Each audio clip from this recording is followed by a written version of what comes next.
Hello, everyone. I am going to bring up the slides. There we go.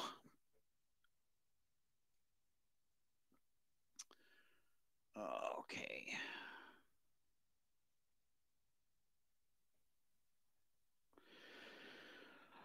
All right. I'd like to welcome everyone to our January meeting. We're a week later than usual because of some conflicts that arose last week and just coming out of holidays and so forth. So we're glad that you could make it.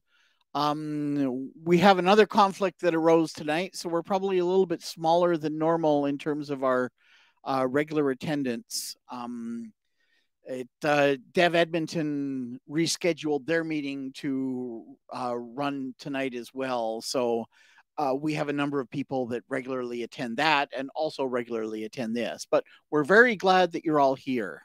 So hope you will enjoy what's going on tonight. We have a couple of wonderful speakers and they have some very interesting topics. So, excuse me. The first thing for us is the agenda. So I'm going to try and run through this quickly so that we can get to our speakers. I have a tendency to go on too long with these things. I'm going to touch on our code of conduct. We're going to briefly look at the news. I'll introduce the talks, and then after the talks are finished, we're going to go back to the tables in Remo, and you're welcome to socialize with us there for a bit as we round out the night. We've gone back pretty much all into lockdown again, so we are remote until further notice. By attending, you do agree to the code of conduct, which is accessible via the link.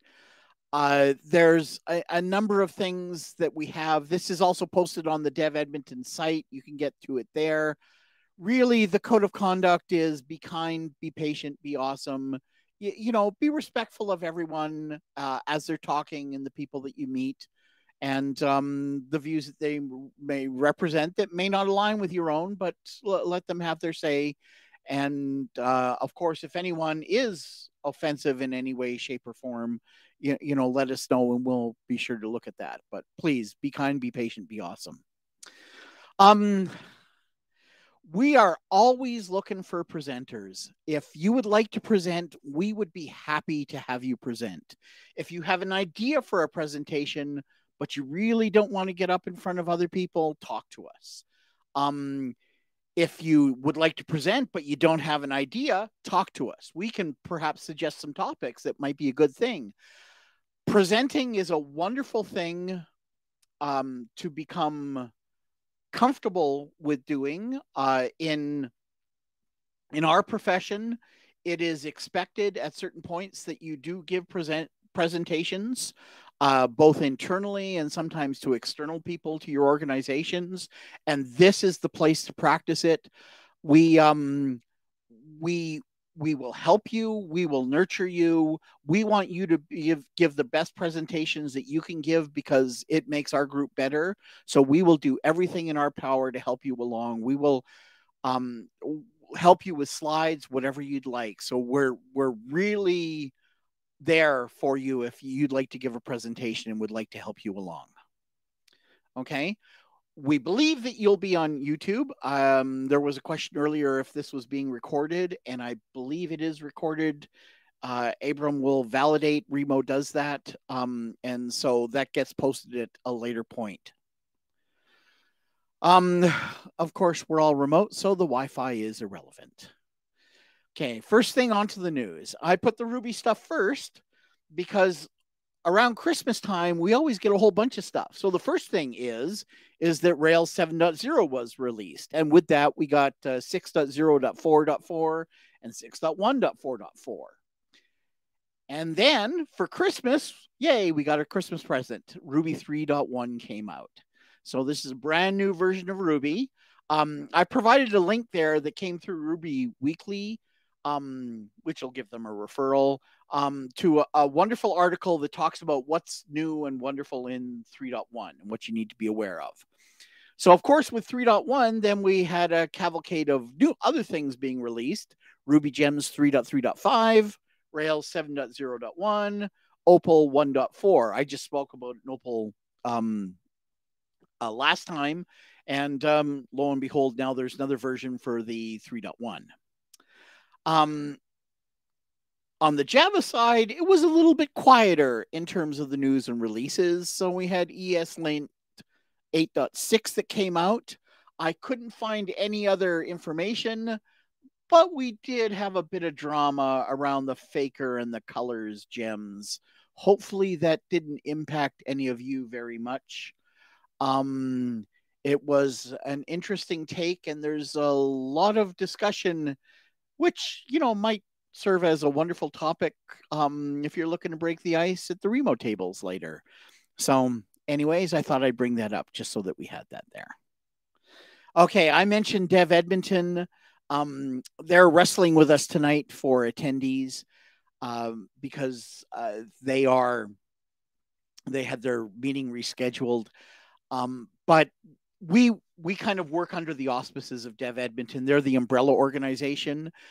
They bring us into Startup Edmonton, where we share resources and stuff like that, but that's done through DevEdmonton. We encourage you to get involved with DevEdmonton. A number of, one of our co-coordinators is actually the chair and so forth. It's if you're looking to be active in the community, this is the place to start. Okay, and with that, we have a little announcement about their next meeting. I believe their next meeting will be Wednesday the 9th, and I missed the AGM, which I think is going on this Saturday as well. I'm sorry about that. I had forgotten there was an announcement that came out.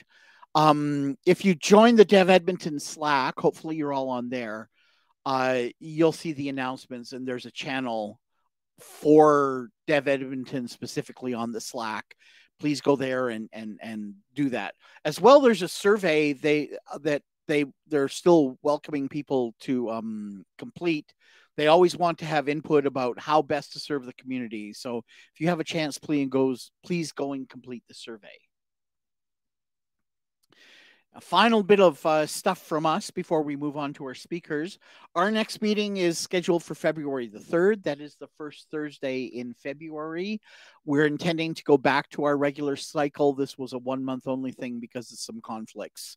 So February 3rd, put that on your calendars for the next meetup.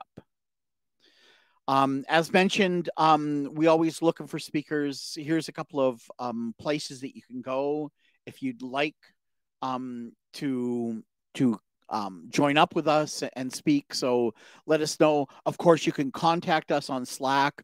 All of us are on Slack. You can DM us directly on Slack or just post it into the channels.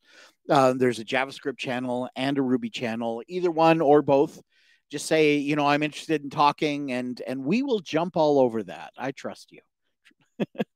Okay, so here we go. We're going to get into the main presentation now. If you have questions, you can post them into the chat. There's a chat area. There's a question area in Remo. There's also the chat. Both of them we're kind of looking at, and the presenter can't actually see them, so you have to be patient. Usually Abram or myself will have to bring their attention to any questions that are there so that we can get them answered. So when you post a question, please be understanding that they may not get to it right away. We'll try and get on top of it as best we can. Okay, our first speaker this evening is Jeff Marvin, and he's going to be doing an introduction to Remix. So with that, Abram, if you want to switch over to Jeff, and I will acquiesce control.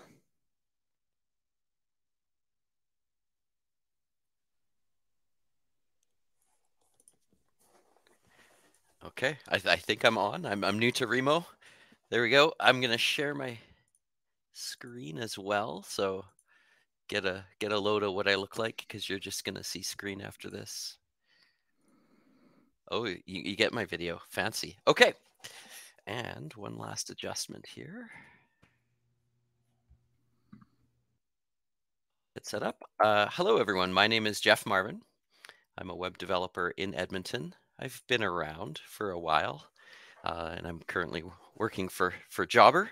And I wanted to learn more about Remix. Remix.run is the URL. And so I have done some work and want to present to you about Remix. You can find anything about me at jeffmarvin.com, and by all means, hit me up after the presentation or at the website if you have questions or want to talk about Remix or all that sort of stuff. I'm on the DevEdmonton Slack as well. Okay, Remix is pretty new. It hit version 1.0 and open source status about a month or two ago. And it's huge, and it contains a lot of things. And I'm going to try to cover a bit of a summary of them. Yeah, this is just boilerplate for a sec while I talk. Um, it's a test that I can see the chat as well, so that's good. I'm going to do a bit of a top level discussion about what it is, and then try to do a quick tutorial. And there's lots more to discover here. It's also, I want to say, too big for me to apply a kind of critical eye. It's very new, so a lot of this is based on what they're promoting as the benefits. It takes a philosophically a bit of a different approach, but there's some exciting stuff. But I think time will tell to what extent it is useful and fits into the kind of ecosystem. But it's certainly got some interesting ideas going on.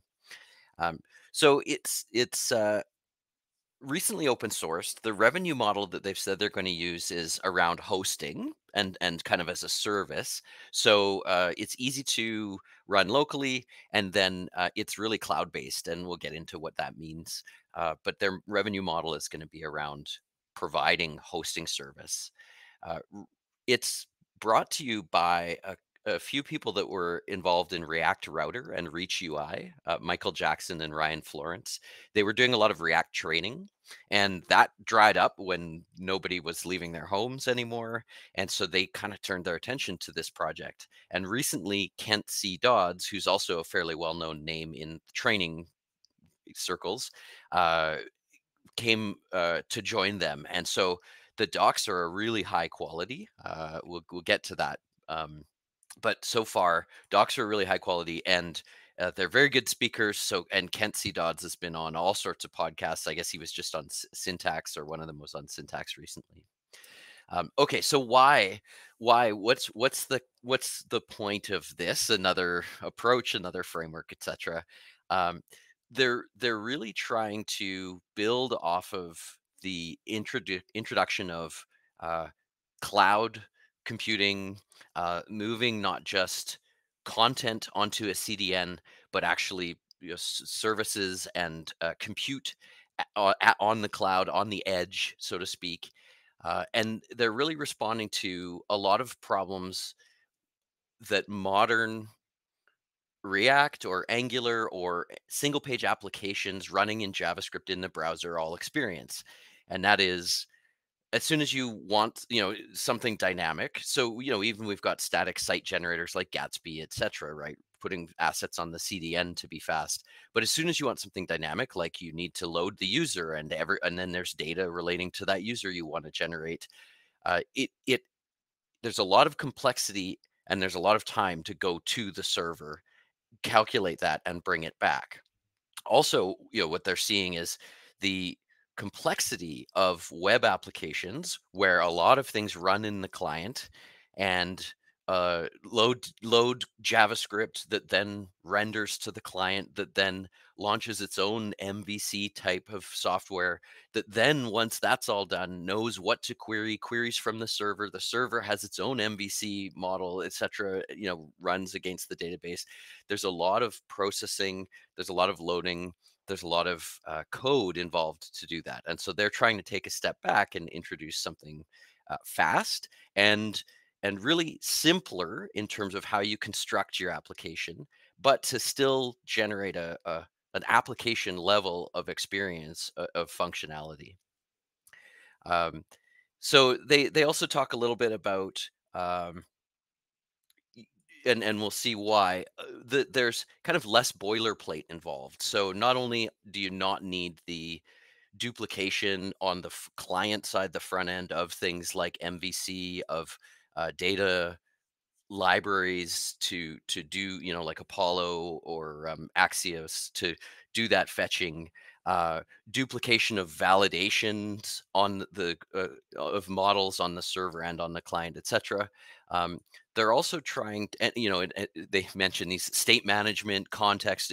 What they're seeing is there's a lot of code. React is their kind of basis that gets written on the front end and loaded by the browser, etc., required to create these complex applications.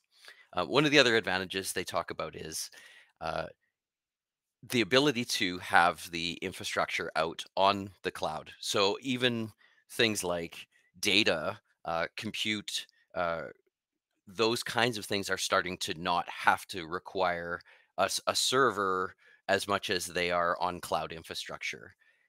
And so this solidly is in the space of using uh, cloud services. And what Remix actually is a runtime. It's not a server, it's a runtime that runs on Cloudflare workers, Netlify. There's a number of other of these kinds of services that they provide. Express, there's a kind of a plugin. I think that you can. Deno Deploy is another one. And so the intent here is that this does live out on the edge, close to users on in the cloud. Um, the other thing, or a few other details, it's written in Go. It uses ES Build, but it's written in Go, so it's very, very fast. You'll see that. Uh, it's based off of React right now, and it's supports TypeScript or JavaScript out of the box.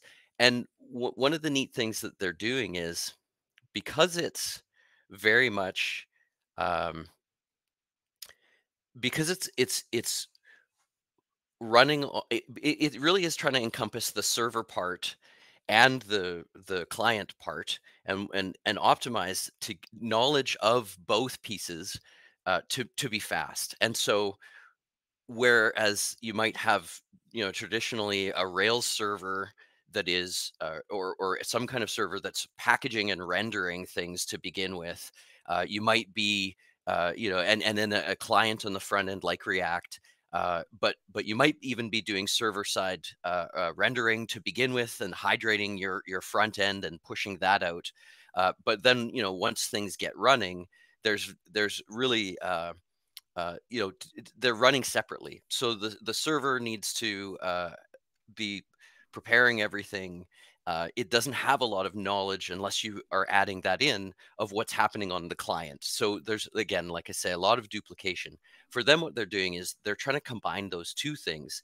And by combining those kind of server logic aspects and front end logic and aspects, they're able to know about the complete system and optimize for things like uh, uh, for any given route, what is the data that's going to be required, and package that up and send it. So I've been talking a lot without showing things. I'm gonna switch it up here and kind of Um, show. Yep. Jeff, just to break in, we have a question. It seemed like a spot to inject. It said this would be fine for the end, but I've also heard it works with Deno Deploy. Have you seen an example of this? I haven't seen that, but essentially when you launch a that's okay. It's good to be excited, Mark. The when you launch it, essentially you create the application and you give it a server target. And so they've kind of baked some of these things in, and I think Deno Deploy is one of the baked in options. I've said, for what I'm going to show you, I've said this is the like sort of local server, dev server, but things like Netlify, Deno Deploy, and a number of other kind of cloud providers are signing up to essentially be so to speak, deploy target for it. So I think based on, it being a runtime that is just deployed to the cloud, that a lot of that is a matter of choosing kind of some configuration options. So that's my current understanding of it. The other aspect to mention is they're very much trying to embrace the web platform and its APIs. So a lot of what is very forefront when they talk about these things is that they are trying to use web platforms. They're saying when you develop with this, you're going to get a better understanding of the web platform APIs. It'll make you better and more familiar with those. Uh, they talk about progressive enhancement, and you'll see a bit why, so that it works before JavaScript loads, so that you can have a better user experience. Not just requiring JavaScript, but allowing for a very speedy interface without requiring a lot of the extra layers that single page applications and all of these heavy clients have started to add. Okay, so let's look their main website. I'm going to kind of talk through here. So drawing attention to a few different things. Uh, what if you look at the code on the left hand side, the default export is a component. So this is projects. This is for example, this would be a module. And what this is what you're looking at here is the code that you would write that encapsulates both what exists on the server and what exists on the client. So this code that we're looking at here encapsulates the project route for the server data and also for the client. What we see under what's default exported here would be rendered to the client. We see they're using hooks, loader data and transition, and then returning uh, JSX or TSX, essentially very React based. But what you see above in terms of this export async function loader runs on the server. This export async function action runs on the server. So what we're defining here is some front end code that is going to create a form. And when that form submits, the front end client is going to automatically run the action that's been defined on the back end. And actually, to even before that, in order to hydrate this on the front end, the loader runs, and so the loader receives the request. This is where they're using the web API, and launch and get projects would be, for example, it could be loading static files off the server. It could be calling a cloud-based compute function. It could be connecting to a database and loading data and returning it as JSON. But for all intents and purposes, this code right here is enough to render the client, load the client data that it needs from that use loader data hook from the server through using uh, classic fetch API and web platform uh, uh, uh, communication mechanisms, render that, and then when the form is submitted, automatically call the action on the server. The neat thing about this all living in the same file is that the server knows about this, so you can define everything that you need, the secrets that you are going to use to call your cloud application, the uh, the database connections, even if you're using TypeScript, the types can be defined here so that the server and the client share literally the same type definitions, and then it will know how to correspond and respond back to the front end. And so really it's using the uh, co-location of front end and back end code and knowledge about kind of the router, and I'll get into that a little bit. Knowledge about the routing of these things to be able to optimize all of this. So the router is really core, and so they get into. They say it's their cheat code is and now these two were involved in React Router 6, and it's very fundamental to what they're doing here. But they sort of say, like, if you've got an application, you can break it down into routes. So from a very top level, this might be the application route. So we might import a root.js, fetch a user JSON that's going to then be used to figure out what the rest of the page data needs to be. This is kind of abstracting how we might do this on the front end. And how websites typically work. And then so you might render navigation, and then well, there's a sub route here, sales, and so that's going to have some navigation, and it's going to then import the JS for sales, and then that itself might have an invoices a sub route, and finally we might render an actual invoice as well, because this routing exists on the server and the client, the server uses the knowledge of those defined routes to be able to optimize what payload is sent to the browser. And so um, they're doing a few different things. They're using that knowledge to, and we'll see kind of they have a comparison of loading, but they're using that knowledge to be able to render on the server the entire front end and give you something that works based on links, based on form submissions, core web fundamentals. They've got components that include link and meta and headers, so you can really, in the components we saw, fundamentally control the kind of core web aspects that go into what's being presented. But they're then also taking that to be able to load all of the data. So render it on the server, load all of that data, but then fetch, like code split. What's the CSS? What's the JavaScript? What's the obviously HTML required for just this view?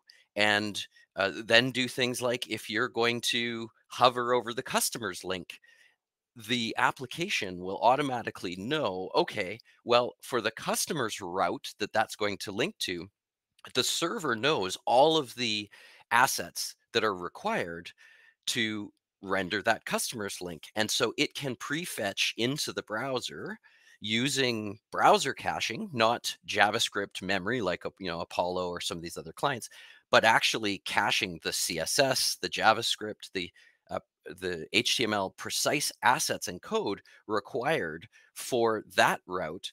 And if you click that, then when it navigates to that route, it is very smart on the client side, automatically will switch just the pieces that it needs. Yeah, there's very much a attempt to use what's already there for the web. Okay, so nested routes, they're trying to also then eliminate loading states. Now they say, and so this is kind of, we'll get into a little bit of their marketing, but try to eliminate loading states. And what they are really talking about is they call it spin again. Where okay, you load the client, even if you rendered on the server, that's great. But then if you click, you've got whatever you clicked on might launch 2 or 3 new components. Those components the code needs to load. Then then that can be determined what data they need. Then you've got maybe a REST or a GraphQL query to the server. Then they render, et cetera, et cetera. And that experience, they say, is very piecemeal. These request waterfalls, slower loading, and jank. And so what they're trying to do is use the knowledge of that they've got of the server side to be compiling and rendering things much quicker. So this is now picture a web browser, but also we're looking at the network tab, and they'll talk a lot about kind of the network tab. And so, okay, fine, we're loading the document. This is like we're loading an HTML document. Typically, on the left-hand side, they're saying, without Remix, what a typical single page application experience would be is, if we're looking at /sales/invoices and then an ID to render this invoice, then we might show a loading state because we've loaded the document. The document knows, okay, I've got a little bit of JS coming. And so that JS completes rendering, but now the JS knows, okay, but great, now I know there's a user. So I'm going to load the user specific JSON and the sales JS and the complete piece by piece at kind of this waterfall of spinners, and kind of asynchronously load pieces as we need them. And I'll back it up. But what their claim here is, if you look on the right hand side, is that with Remix, okay, we know the document you need, but we know all the full route because it's defined on the server. We know everything you're going to need. So we know you need the route, the sales, the invoices, the invoice. We also know the user that you need that for. And so what they then give you is a web document using very much progressive enhancement ideas, so that links are links, you can click them, you could navigate, forms are forms, you could hit submit, you could start interacting with those, and then other things for progressively enhanced functionality will start to come in and give you uh, user experience that's more advanced on top of that, and then you reach the end. And so and then of course, because and what they're experiencing, this is their sales site, but what they're experiencing is that that's very fast. The optimizations they can make happen very quickly, and so they're talking about rendering pages, full single page application type functionality pages in 100 or 200 milliseconds, versus, that's what the first document and the JS might be. And then that's very much built in the kind of code splitting. What's the CSS? What's the JavaScript? What are the assets that are required? And they're doing, of course, all the things like um, that we know of as optimizing, like the sort of tree shaking, like what are just the pieces, the CSS, the JS that we need for this page, and then caching them in the browser as assets using the browser cache and setting browser headers for that kind of caching. So if you load this application again, you're not starting from scratch because you haven't cleared the JavaScript, the in-browser memory. You're using the browser cached assets. Yes, spin again, say goodbye. Okay, and so nested routes, and we'll get into that a little bit, but that's a real core here of how they're doing this. And I just mentioned, right, this is there, and of course it's a very full featured router, so there's all sorts of sophistication in terms of routing, how you can match routes, parameterized routes, et cetera, et cetera. And the demo shows a little bit of this. No loading states, no skeleton UI. That's another aspect, is, zero jank. I'm not sure if that's a guarantee. Okay.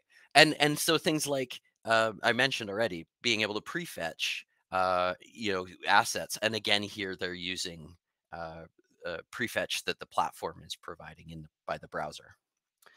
Uh, this also, so they talk a lot about progressive enhancement, and so I'll show you. I'm going to just show you that more of that side.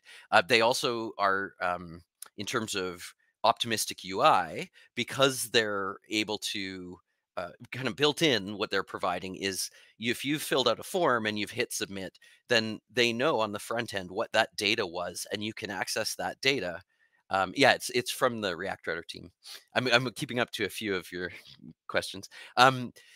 Because they're able to use that data, then things like optimistic UI is possible. But they also know about and have optimized for the kind of loading state. Like if you've hit submit, it can use optimistic UI to refresh the part of the page that might use that UI, but then it also is very connected to the server. So if the server returns any errors, it will not navigate, not complete the route transition to to what a successful redirect would be. It'll stop and return the errors on the page that you were on automatically. So we'll see what that looks like.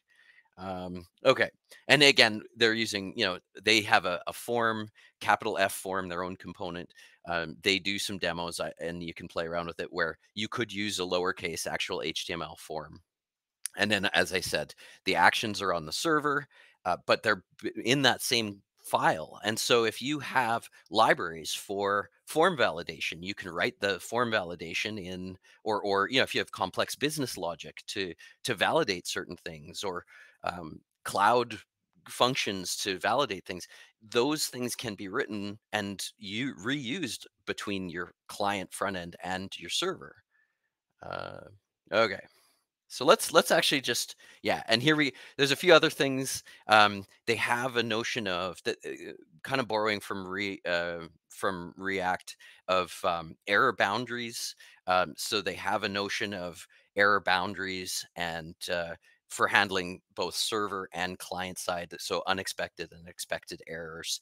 But I'm not going to get into those. I want to show you some stuff. So let's actually run our tutorial. And I want to just check. I didn't keep track of when we started. So how much time have I got left for if we were aiming for about half hour? Can I ask? Oop.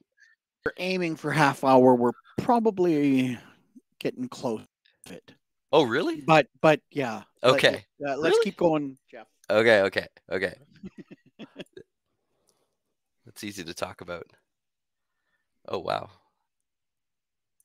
Okay. It's because I talked about me so much.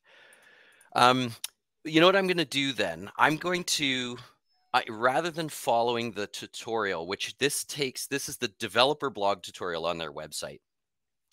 I'm going to jump ahead, and I'm glad I prepped this, to the finished version, and I'm just going to show you some pieces. Here we go. I wave my Git wand here. Let's run the dev server. This is working. This should, yes, look like this. Okay, and I'm just going to give you a tour. So essentially, what we get, I'll tell you, there's a few pieces added here, but we run a CLI, and choose a few things. Here we've said we're going to run the Remix application server, and we installed some npm modules and got a basic working template. This is the root of the application, so root.js, and you see we've got the template. We've got a head, meta tags. Meta and links are going to render anything from the, it's very much the application template. So from any individual route or page, meta and links will render here. There's some other aspects about, scroll state. Outlet is the main outlet for whatever route you're going to render. And so we've got that. And then the default route here is called index. And right now, what we have in that default route here is just returning a link to posts. And that's what we see here on our route here. When I click posts, we've now gone and I've created a posts page. You can create a page at the root level, or I've put them in a folder. They're kind of sophisticated with how they're rendering these things. The index page here under /posts, what we're doing is we are, and so I've talked about this a bit, there's a loader defined. It's running get posts. I'll show you what that's doing, but that's in a sort of separate module, separate file. That's running on the server, and that's going to then return to our posts module or route the data needed. So it's run automatically, or sorry, it's run with this hook, and then we use it. We map through the posts we get. We create a list item. The key here is a post slug. Again, we're using links, but we're using a router that's fairly predictable. So if I click on one of these, this is a markdown file. I'll show you that working. I installed a few little things to get Markdown working, but essentially, the classic developer blog example, this is loading off of the server Markdown files and then rendering them to the browser. So here we have 90s mixtape is the slug. That's defined. Let's look actually. So this is very much a bunch of code that is reading off of the file system.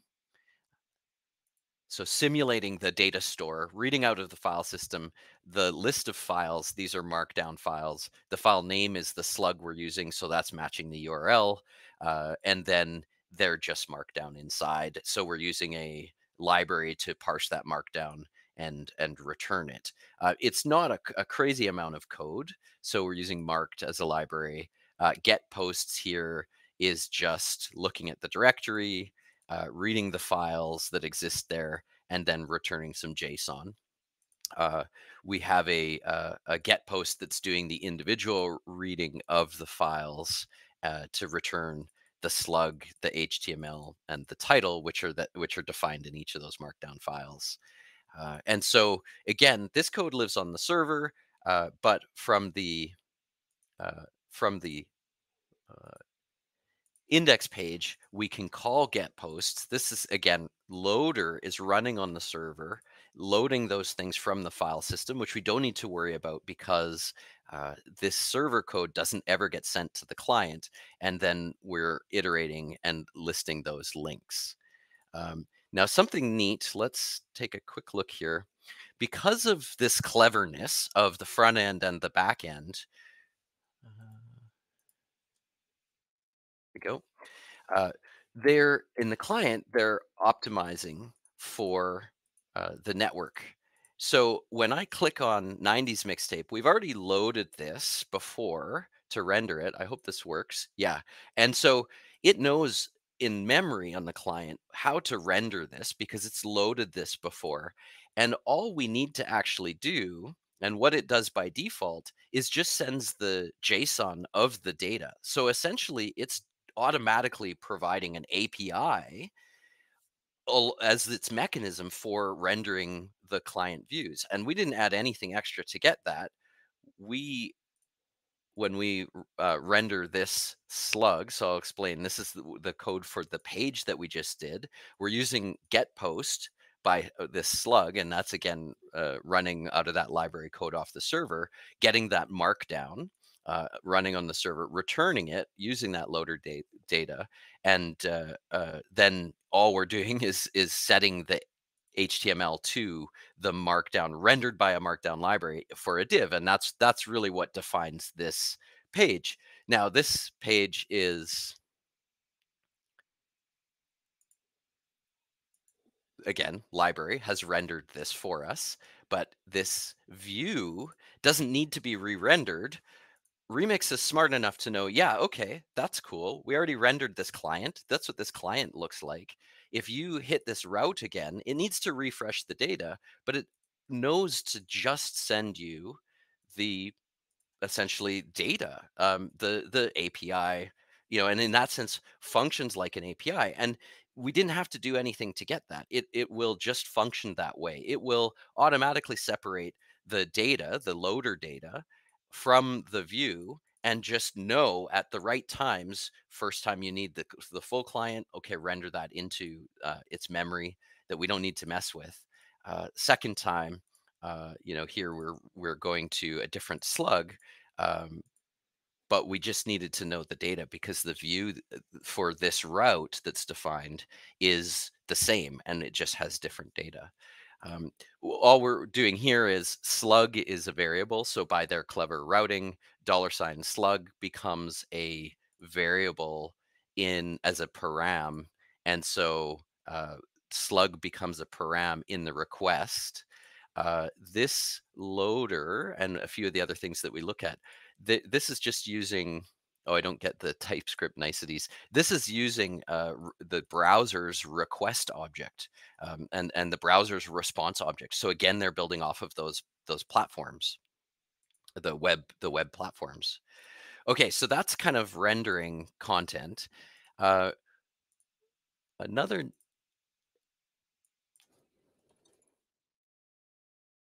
tour here. Oh, I think I should have an page. There we go.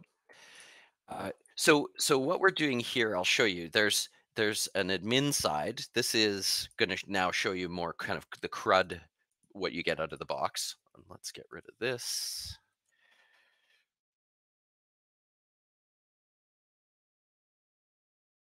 There we go.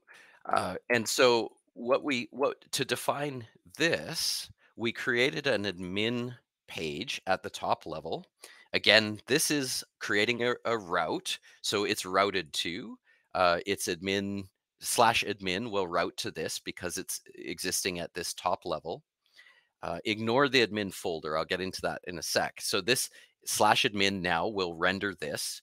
What this is going to use loader data. The loader is just getting our posts again.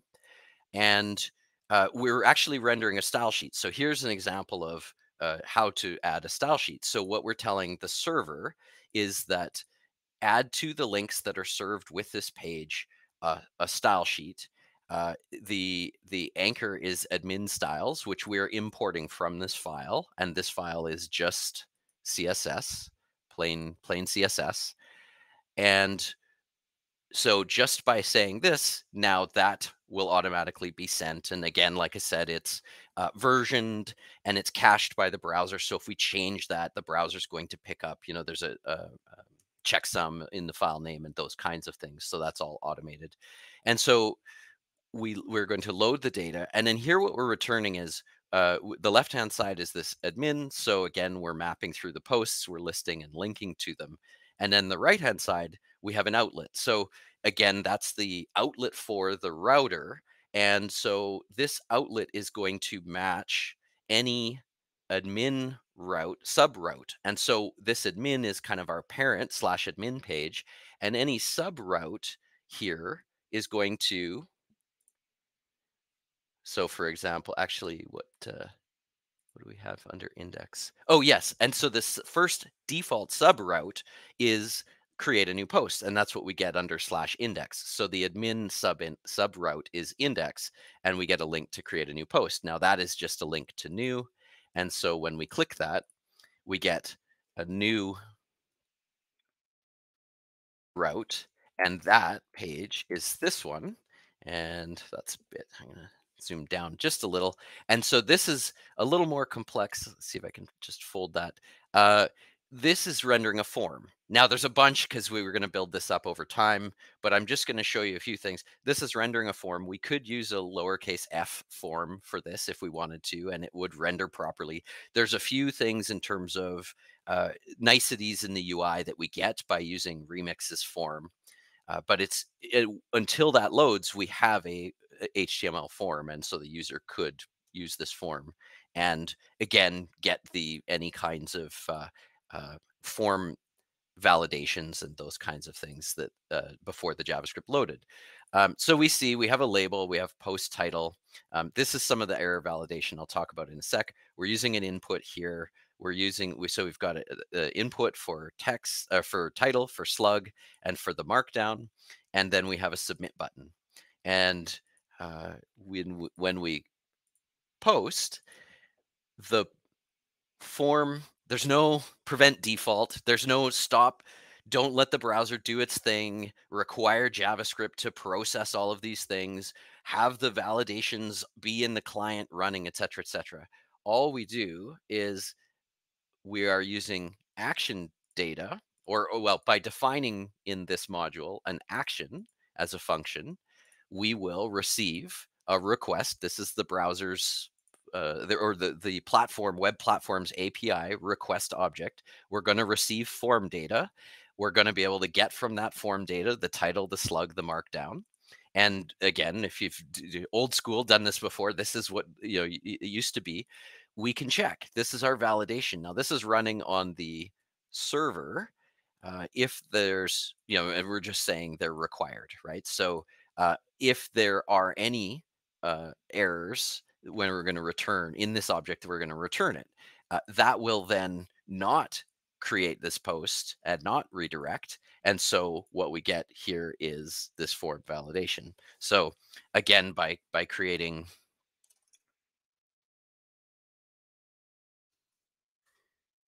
that's why I don't have a blog yet.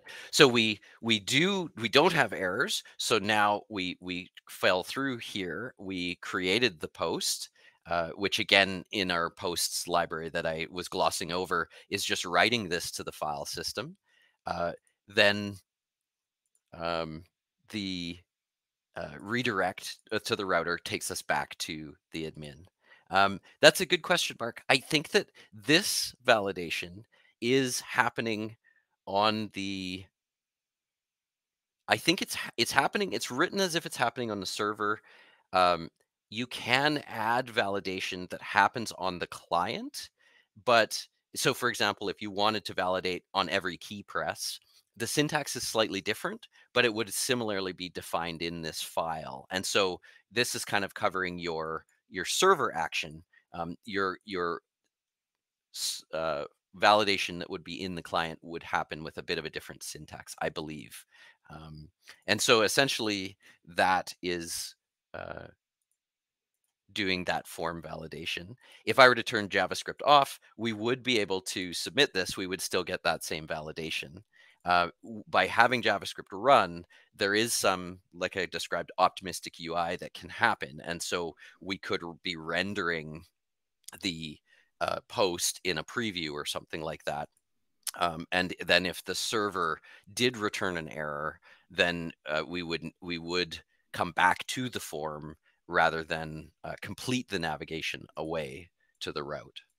And then there's a this use transition is kind of the core of that optimistic UI, but a very simple example that they're using here as well. And again, one of the things they talk quite a bit about is, oh, we do so much code on the client where we're trying to manage state, we're trying to manage loading state, we're trying to, know has the form been submitted, so then prevent it from being submitted twice, et cetera, et cetera. This transition hook gives us basically information about the route transition. And because when we click submit, a route transition begins, then we can say, well, if there is a submission transition, and that's true, then we can say creating. If not, we default to create post. And I didn't, it'll take a bit, it would take a bit of time, but very quickly, this will probably happen too quickly. If I hit create post here for a very split second, it should say creating, and then the route completes. But we can do things like you can add a delay and those kinds of things to see that. But essentially, they're giving you that nicety for your transitions here. And finally, I guess the last thing I want to mention is one of the really big selling features for them is because you're not managing the cache of data on the front end, you're doing state straight to the server and back, and you're loading so quickly through this kind of JSON API, the data from the server component, you're not trying to keep a client cache. State is not managed in the client. You don't have a Apollo or Axios or these, massively heavyweight libraries where you're trying to manage state or Redux, and then you're trying to see if the server is the same, invalidate the cache on the front end, share that data through like context or other things on the front end. It's so quick that they're just saying you round trip that to the server, bring it back, and essentially all of the data in the application is managed by Remix, and because it knows about any of the sub routes and what data those sub routes might need, it manages that communication through the network tab, through the APIs, to just change the exact data that's needed. I'm going to stop there. That's plenty to talk about, and really fast but quick whip through of their developer tutorial. The docs are excellent. There's a bunch of Kenzie does videos as well, and they've got a blog and all of that kind of stuff. Questions? Mark's doing me a solid here and loaded up. So let me see if I didn't answer any. Well, I think you got everything so far, okay. Jeff. Do we have any other questions that anyone would like to jump in with?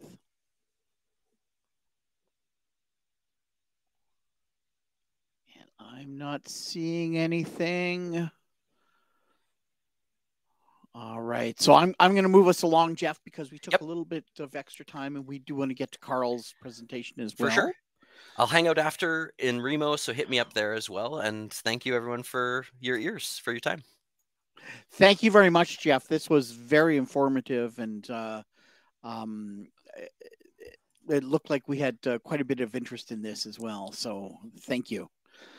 So with that, jumping over to my set of slides, and I'll do this quickly. Carl Parkinson is going to give us a presentation on asynchronous Ruby with the updated subtitle of A Gentle Introduction. I didn't ask him what the brutal introduction would be like, so we've got the gentle one this time. So, Carl, I will let you take it away.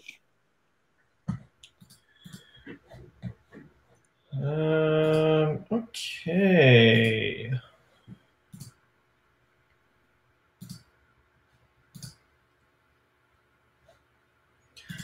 Okay, perfect. Yeah, so my name's Carl. I also work at Jobber alongside Jeff. And as Andy said, I'm going to talk a bit about asynchronous Ruby. So let's jump into it.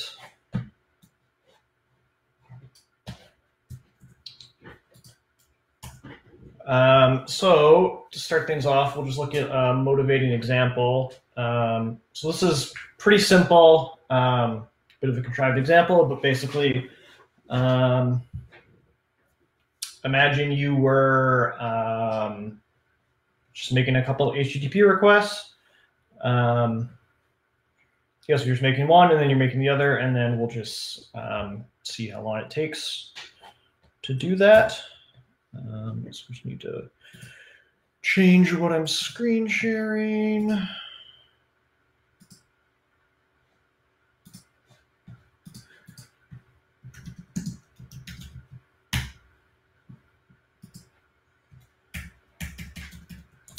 Yeah, so let's make that a bit bigger. Yeah, so it took about 0.85 seconds first time, then 0.64 the second time. So I mean, it varies a bit. Could you make that a little bit bigger, Carl, if you don't mind? Yeah, is that better? Yeah.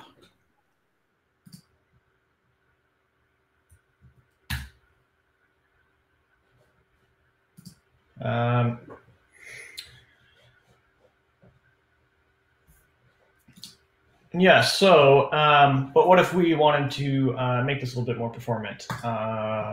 So maybe your first thought would be to just use some threads. So this is what that would look like. You would make 2 threads, pass each of them a block, which makes the HTTP request, and then you would join the threads. And then if this were actual useful code, you would want to do something with the return value, but we're just going to ignore that for now.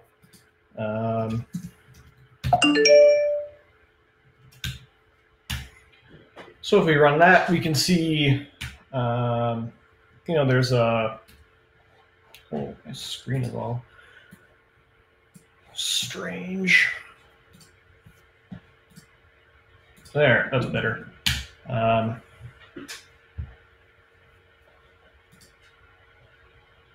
Yeah, I don't know why those artifacts are showing up on the screen share. There we go. That's better. Or it was better. Here, let's try this.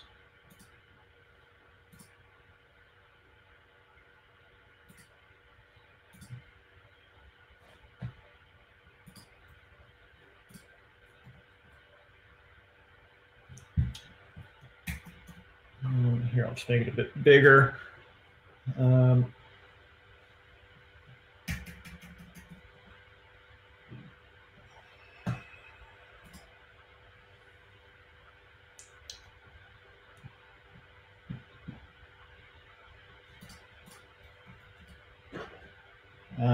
Yeah, so using threads, we see that you get a better performance. It's down at about 0.4 seconds. But threads aren't the only thing in Ruby. So what we could do instead is use the async gem. So what that looks like is you just require the gem, and then you just do an async do block, and then spawn 2 asynchronous tasks, each one of which makes HTTP request. So not so different from how threads do it, but You know, depending on your code preferences, this might be a bit more readable.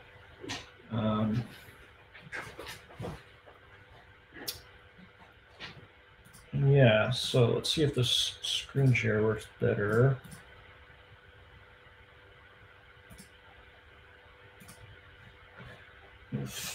Here, I'll just try that. What the heck?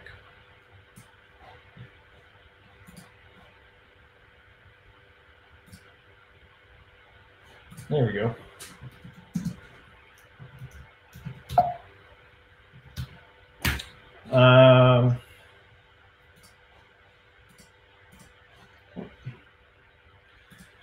Oh, yeah, okay. This is actually good.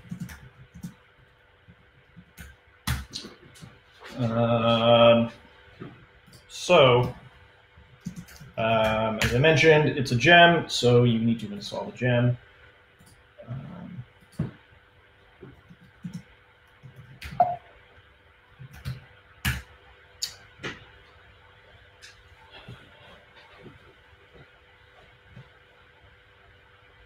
And, oh man, why is my screen share just not working at all?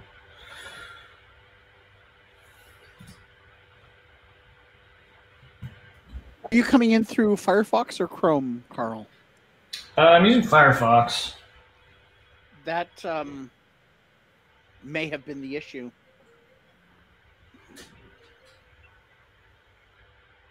Okay, well, here,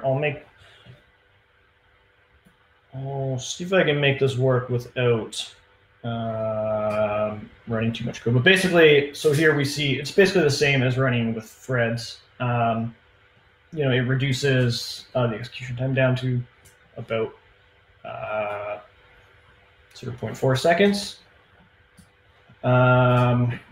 And this gem actually works with almost any blocking I/O operation.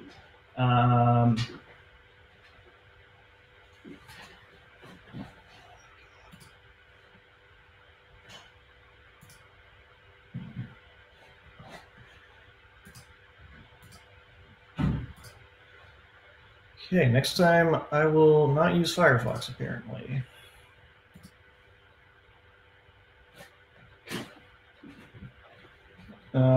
Yeah, so you can do this with almost any blocking I/O operation. So this code sample, we're just running the async gem, and then we're also requiring Redis. And you can see, you can basically do the same thing. You just do task.async, and you can talk to Redis, and you can talk to talk over HTTP.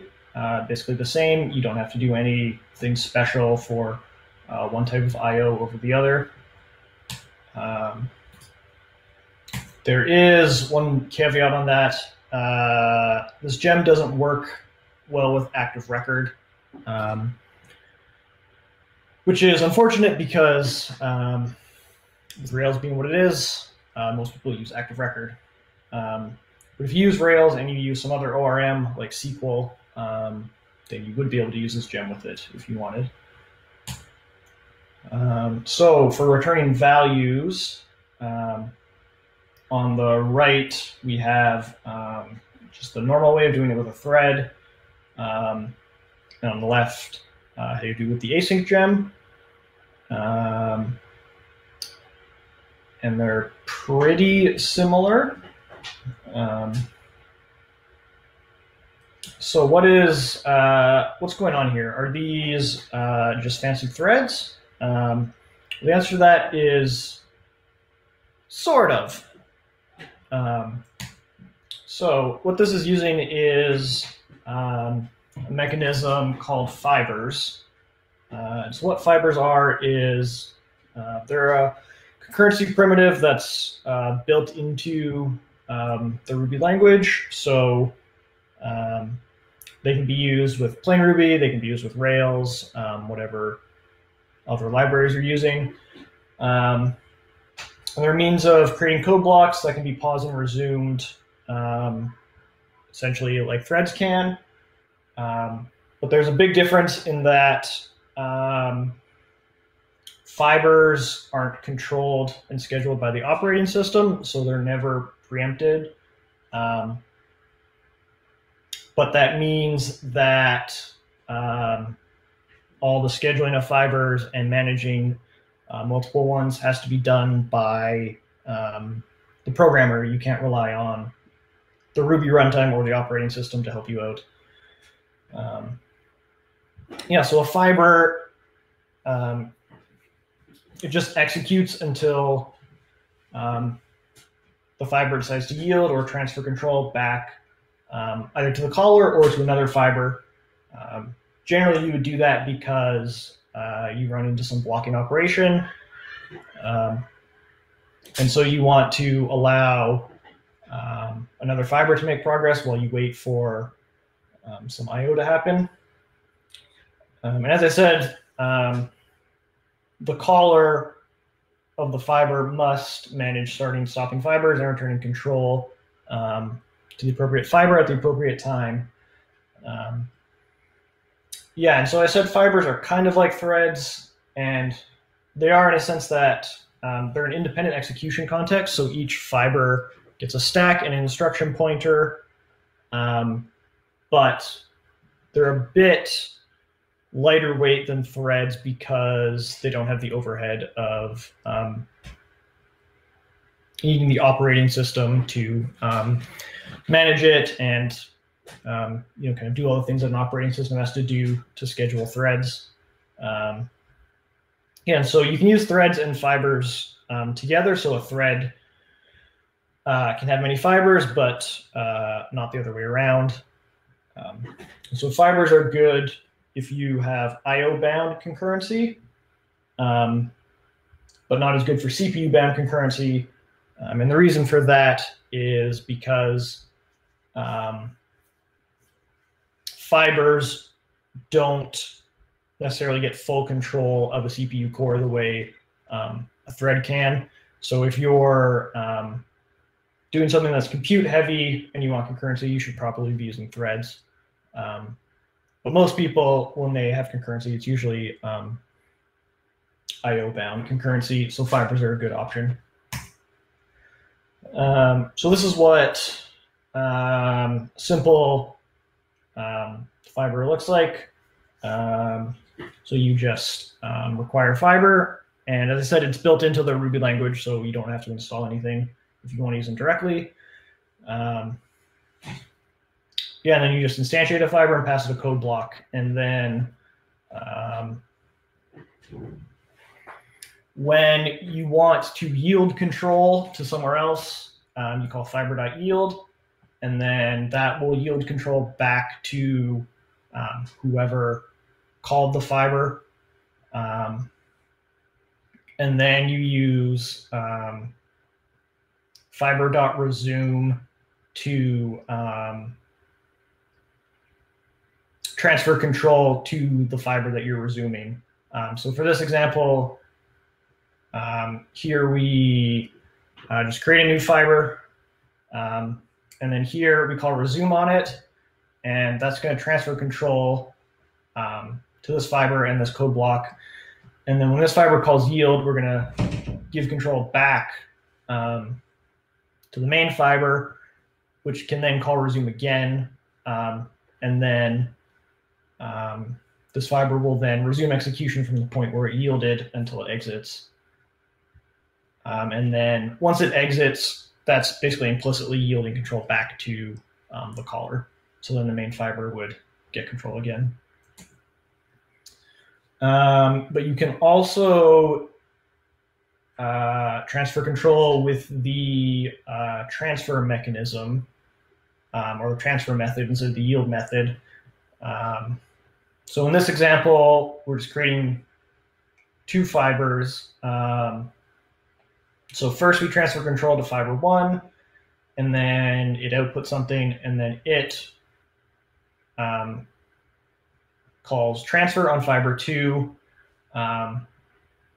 which gives some output, and then calls transfer back on fiber 1, which puts some output, and then it would exit, which would implicitly transfer control back to the main caller, which then would exit.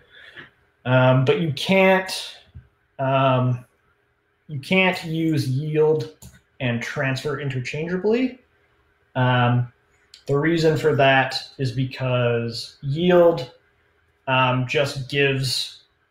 yield is basically giving up control from a fiber without any knowledge of who you're giving control back to. Whereas transfer is saying, I want to give control of the runtime to this specific fiber.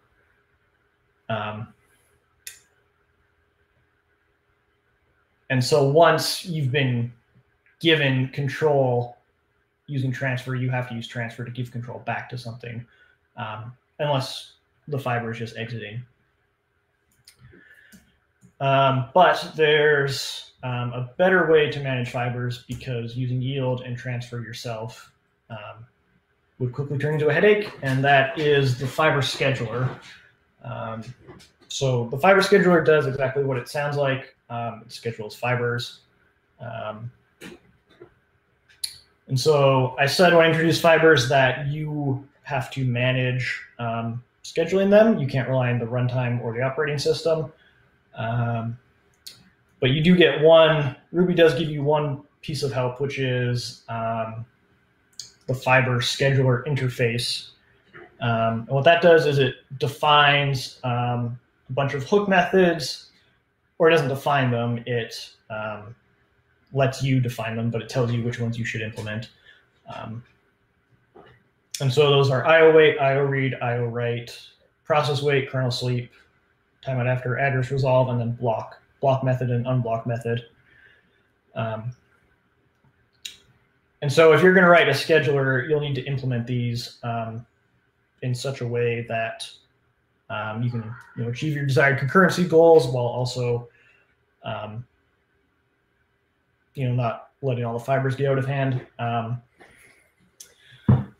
And to do that is not a simple thing. You need knowledge of IO system calls to do it properly. And yeah, so I said this was a gentle introduction because originally I wanted to try and write a fiber scheduler, but that quickly proved to be a bit too much to do in a short period of time. So if there's interest, I can maybe do a part 2 of this talk where we actually do implement a fiber scheduler. But in the meantime, I would just recommend using an already existing implementation. And so that's actually what this async gem does, is fundamentally it just implements this fiber scheduler interface.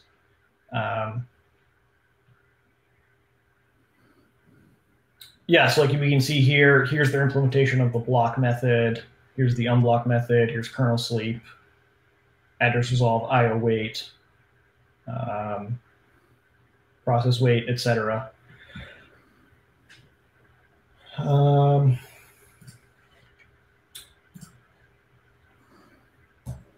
Yeah, so that's pretty much it. Apologies for my screen share not working like I expected, but at least we know to use Chrome when you're presenting with Remo.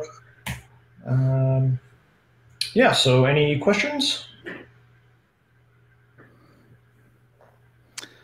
I'm looking. We did have the comment from Mark about Firefox has been identified as having problems in the past. So,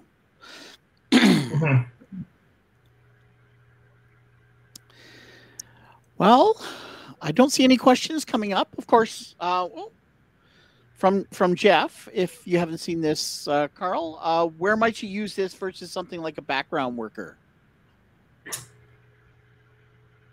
Well, I mean,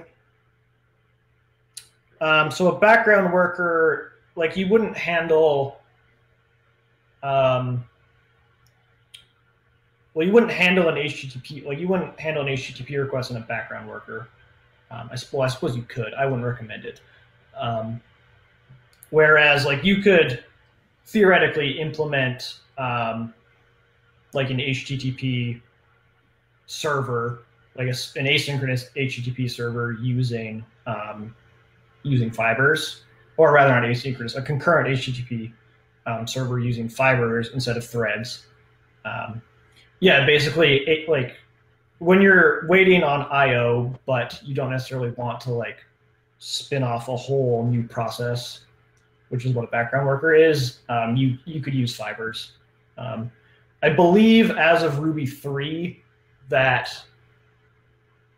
the like main Ruby process is actually running in a fiber.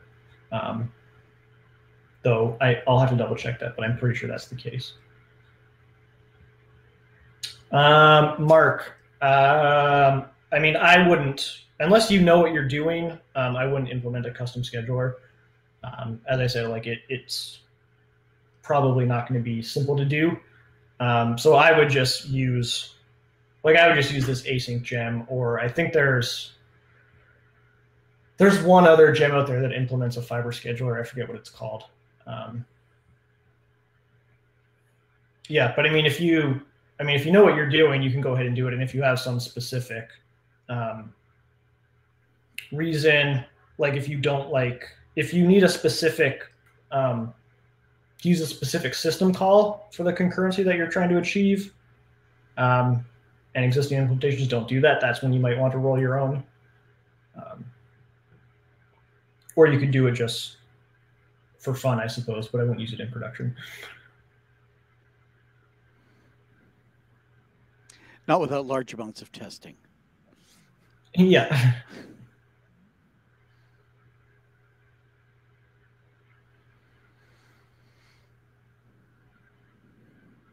Lots of seems reasonables. Do we have any other questions for Carl? It's looking like not at the moment, but Carl, you'll be available at the tables after we wrap up here, I believe. Yeah, I'll be around for a bit. And yeah, I'm on the DevEdmonton Slack, so just can message me on there if you can always get a hold of them there, or other people that would like to join in the conversation. So, and you're on pretty much all of the channels on the Slacks too, aren't you? Either the Dev Talk, if it's more general, yeah, or the language specific ones, right? Yep. Yeah. Okay. All right. Well, I will then move us on to sort of the wrap-up phase of the meetup, the formal meetup portion. And thank you, Carl, for that. The little bit of administration stuff that we want to take care of. First of all, we do a jobs thing. We don't have anything formal that I'm aware of. But most of our sponsoring companies are looking for people. Anyone in the chat, do we have any specific openings that we want to highlight to people?